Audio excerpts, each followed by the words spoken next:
Hey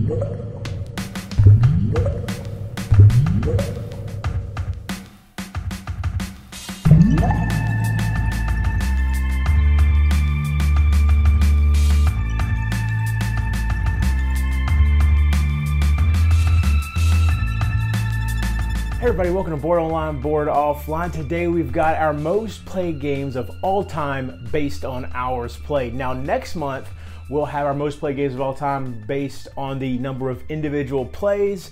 So I like to compare the two lists, kind of see how they work up against each other.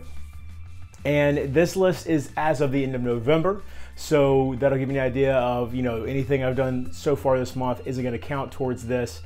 But let's get right down into this list. Top 20 most played games based on the sheer amount of time I spent playing these games. And also, while you're watching this, if you notice any games that you think are pretty interesting, be sure to check the description below for links where you can purchase the games yourself, and just a little bit of the proceeds will come to the channel by using the links in the description below. Also, there are other ways to support the channel in the description below if you would like to do that as well. All right, so the 20 minutes starts right now, and we're starting off at number 20 with Love Letter Batman. Now this is such a tiny game, only lasts 7-10 minutes, 15 at the very most if you're really doing some thinking there. And Love Letter Batman is, I spent 11 hours and 36 minutes roughly playing this game. This is basically, it takes the Love Letter system, which is where you have 2 cards in your hand at a time. There's only like 13 or 14 cards in the entire game. 2 cards in your hand at a time. You play one and it's going to give you some sort of power, and you're trying to basically figure out what the other players have, and there's different ways you can knock other players out of the game, or by guessing what they have, or by playing certain cards that are better than their cards, and just lots of little powers there. And this one puts the Batman theme on it that works really well, and it is a great game to kill some time in between other games, or at the end of a game night, or if you've just got some people around that aren't really big gamers and they just want you just want to do something to kill some time. Perfect fit, Batman Love Letter. Now number 19 is Charterstone with 11 hours and 44 minutes. Now my wife and I played this the entire campaign, 2 players, all the way through it. She ended up beating me in the end. And we haven't played it since we finished the campaign. But like I said, we did spend 11 hours and 44 minutes playing it, and it was a lot of fun. Charterstone is a legacy game from Stonemaier Games, where you are, instead of actually destroying things, you are building this village, and you put stickers on the board as you're in charge of a particular charter of this village, and you build up your section of the village, your charter. And as it builds up, you're gaining victory points, and obviously it goes from game to game that way. And then after it's all over, you actually have a workable board that works forever, and it's your own customized board that you can use in all future games. That's Charterstone. Number 18 is Seven Wonders Duel with 12 hours and 7 minutes. Seven Wonders Duel takes the Seven Wonders system, which was a card drafting game that you could have, I think, up to like 7 people play it. And it whittles it down to a 2-player drafting game, which is very difficult to do well. And in this case, you have kind of this pyramid structure of cards on the table between the 2 of you.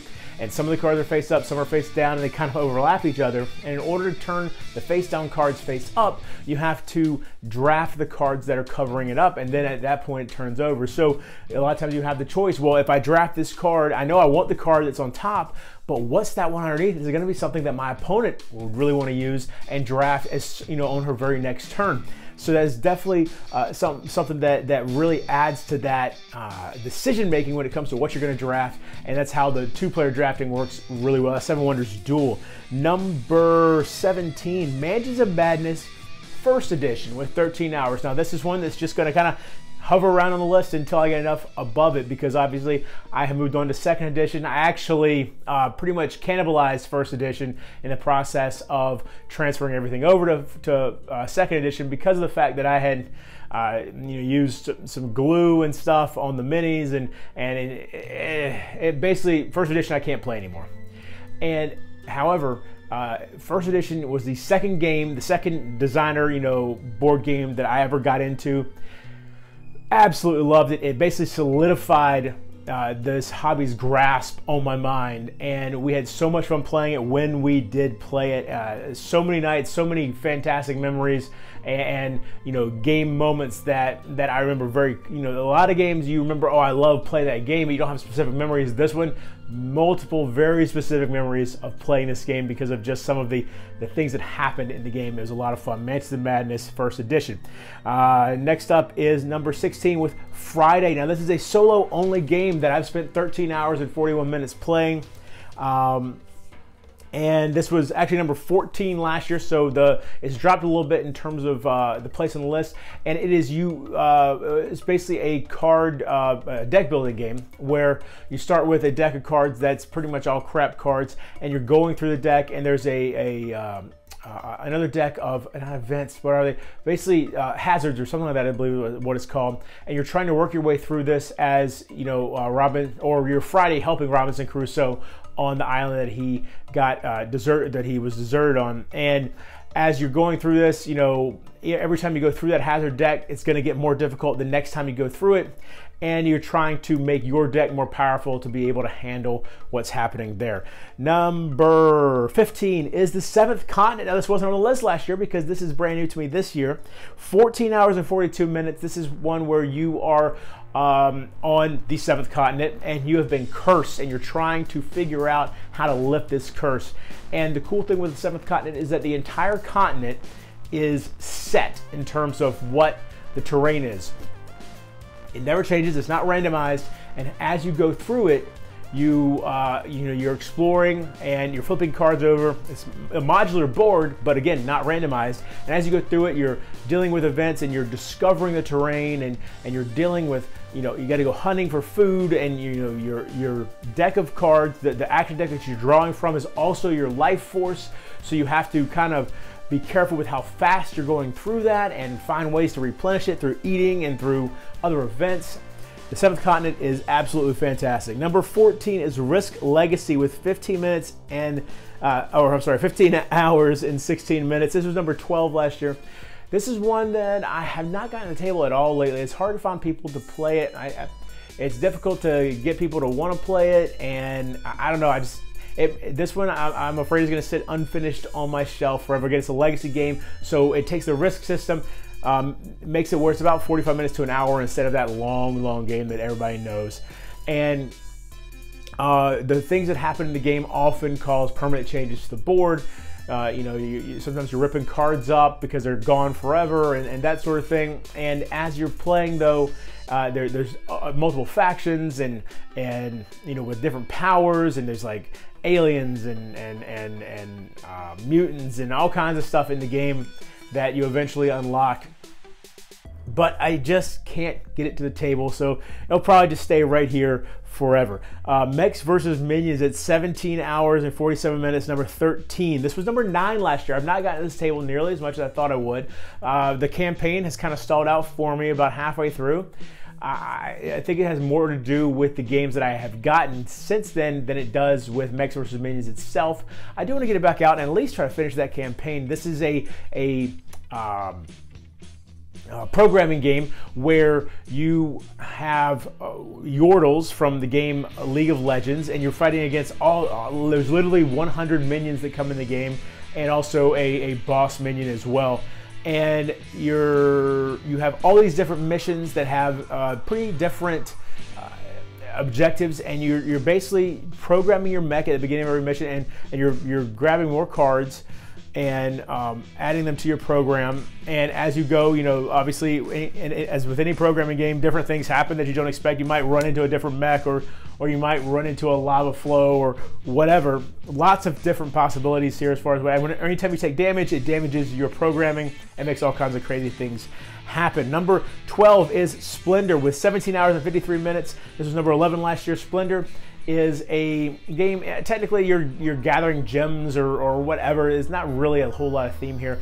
Basically, you are trying to be the first one to score, I believe it's 15 prestige points by purchasing these cards from you know, the tableau out on the table there, bringing them into your own personal tableau, and then they will provide you with more gems that help you buy more powerful cards that eventually start giving you this prestige points. And if you get, you know, the right set of cards, then also some nobles will come and visit you that then give you more prestige, and that's how you generate that prestige, and how you basically try to get this engine running where you have a lot of a particular, you know, number of gems or whatever being generated by your own personal cards every round. That is Splendor number 12. Number 11 is Star Realms with 20 hours and 20 minutes. This was number 10 last year. Star Realms is one that my wife still absolutely loves. I still really, really like it. It is, again, a deck building game. This is a 1 versus 1 combat game. I believe you can play multiplayer. I've never even touched that.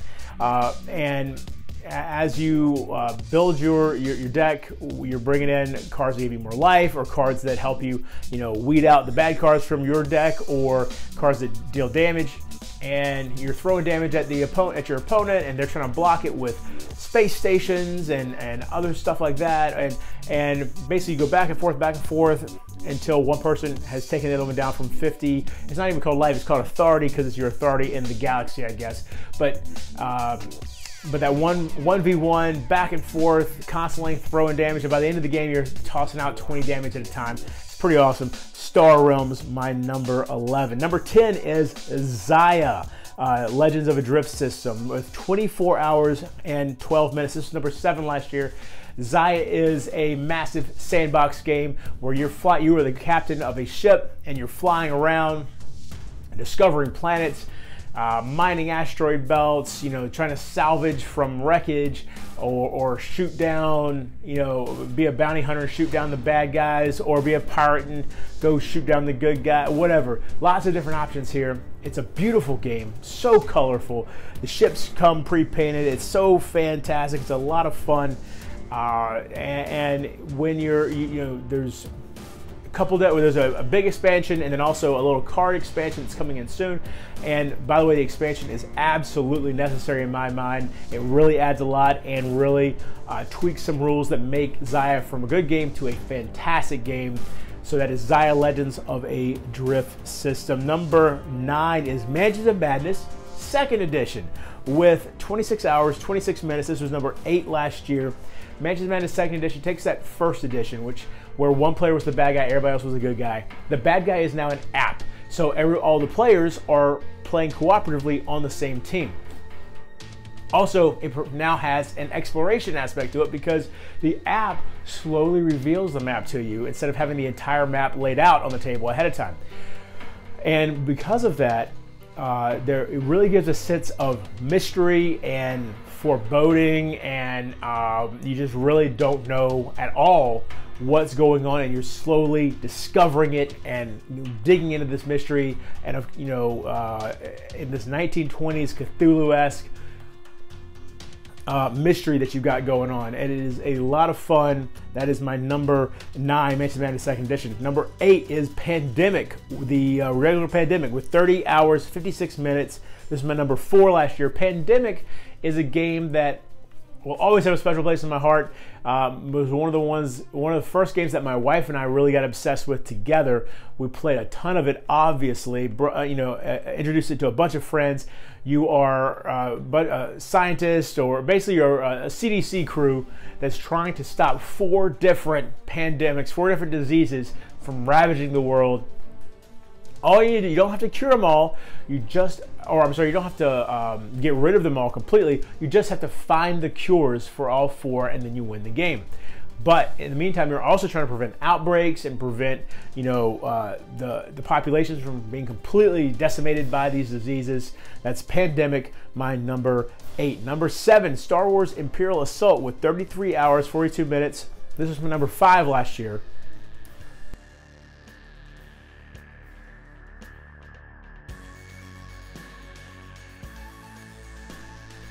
Sorry, y'all.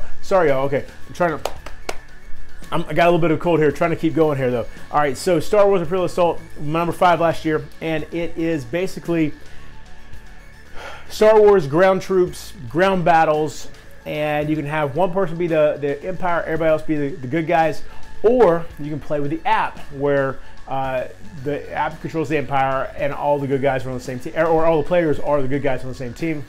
And just like with Mages of Madness, if you use the app, then it gives you that exploration aspect, and you can go through a campaign with the app, and you're slowly getting better weapons, slowly upgrading your hero a little bit, getting a few extra abilities.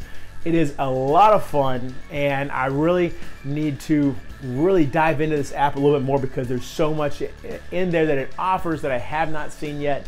That's Star Wars Imperial Assault. Now, Pandemic Legacy is my number 6 with 41 hours and 13 minutes. That was my number 6 last year. What's kept this one so far up on the list is after I completed the campaign with my wife, I then got another copy of Pandemic Legacy and completed it with one of my game groups. So Pandemic Legacy, I've gone through it twice now. It was so much fun going through the second time, knowing what some of the spoilers were and watching them unfold in front of my friends, with me knowing they were coming. It basically takes the Pandemic game that I already described to you and adds a legacy system to it, so everything you do affects the next game. You're putting stickers on the board, you're ripping up cards. When characters die, you rip up their cards and you can't ever use those characters again. It's absolutely fantastic time. One of the best gaming experiences of my life, Pandemic Legacy, my number 6. Number 5 is Dead of Winter with 44 hours and 58 minutes.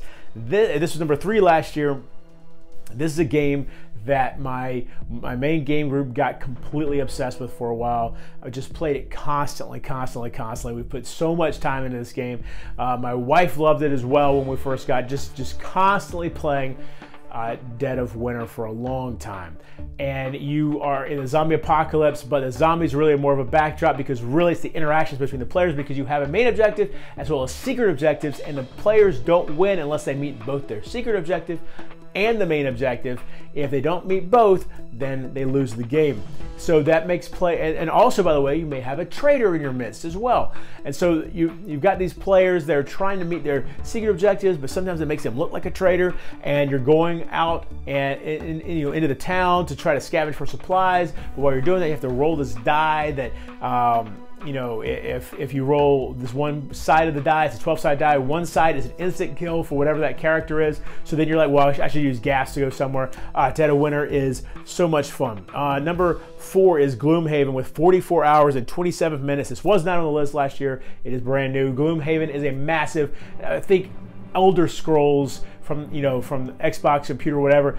It's a massive game where you are traveling around this map, going to these different locations, completing these missions, upgrading your characters. Eventually your character retires and new characters get unlocked, or I should say classes, because you can have multiple characters use the same class if you want to, but new classes get unlocked, and I believe there's like 12 or 14 classes in the game. Only about 6 of them are unlocked at the beginning of the game, and it's card-based combat, but there is a modifier deck that affects combat, but you can change what the cards that are in that deck based on the perks you get.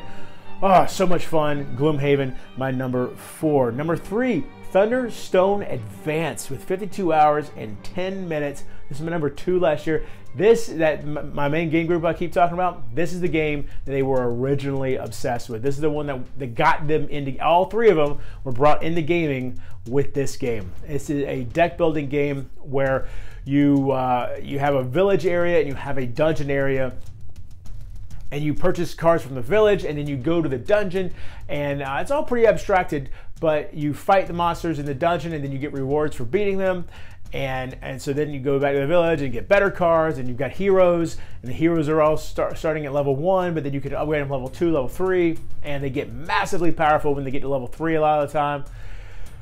Oh, it's just a really cool game. Now, I have played it a lot, and it's definitely something that my game group prefers more than I do at this point, but Thunderstone Advance is still pretty awesome. Also, Thunderstone Quest came out recently. I need to check that one out. My number 2 is Kingdom Death Monster with 52 hours, 56 minutes. This was not on the list last year. I just got this game this year, or at the very, very end of last year.